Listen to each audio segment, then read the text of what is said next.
Hello students, this is your English lesson. In this lesson, we are going to read a poem, Matilda Who Told Lies, unit number 16 from Oxford Reading Circle, book 7.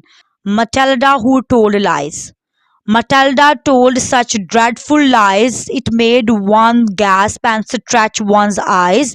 Her aunt, who from her earliest youth had kept a strict regard for truth, attempted to believe Matilda. The effort very nearly killed her, and would have done so had not she discovered this infirmity.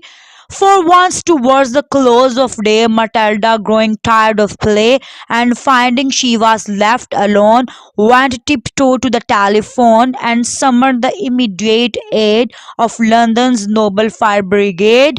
Within an hour, the gallant band were pouring in on every hand from Putney, Hackney, Downs, and Bow.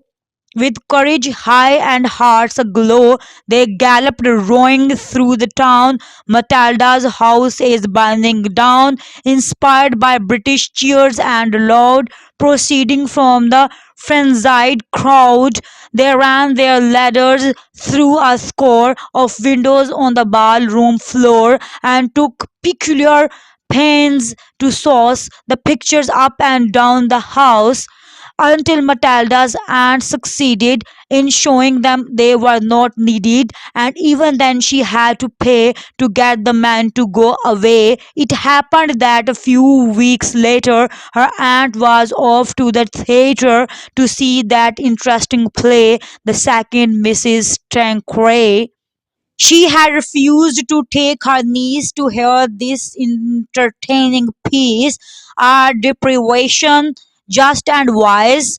To punish her for telling lies, that night a fire did break out. You should have heard Matilda shout. You should have heard her scream and bawl, and through the window up and call to people passing in the street, the rapidly increasing heat encouraging her to obtain their confidence, but all in vain. For every time she shouted, "Fire!" they only answered, "Little liar!" And therefore, when her aunt returned, Matilda and the house were burned. Exercises A questions. 1. How do we learn that the aunt thought Matilda was a difficult child? Answer. We learn that the aunt thought Matilda was a difficult child because her attempt to believe Matilda very nearly killed her, but she soon discovered Matilda's infirmity. 2. Which word does the poet use to describe Matilda's habit of telling lies? Answer.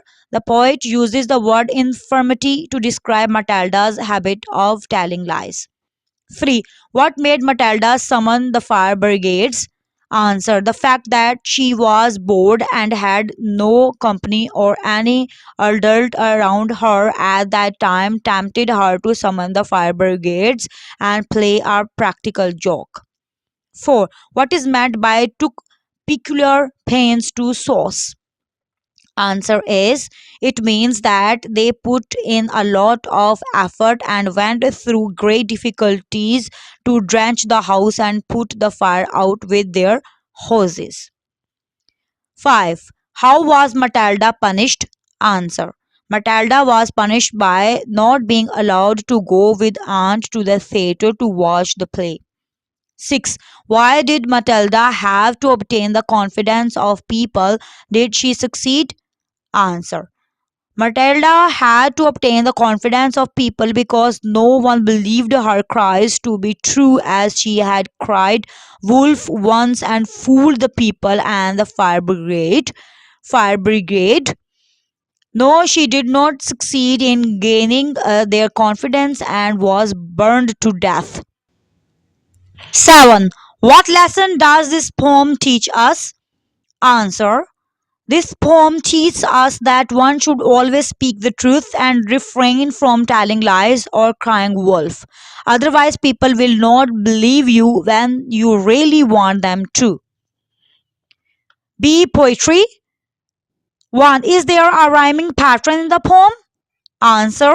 The poem with 50 lines and rhyming couplets has a rhyming pattern of A B B C C D D. 2. Are there any couplets which do not rhyme? Answer is couplets which do not rhyme are attempted to believe Matilda. The effort very nearly killed her. They ran their ladders through a score of windows on the ballroom floor. C. Discuss and write. What is the main message in the poem? Are there any other messages? Do you think the aunt's punishment was a suitable one?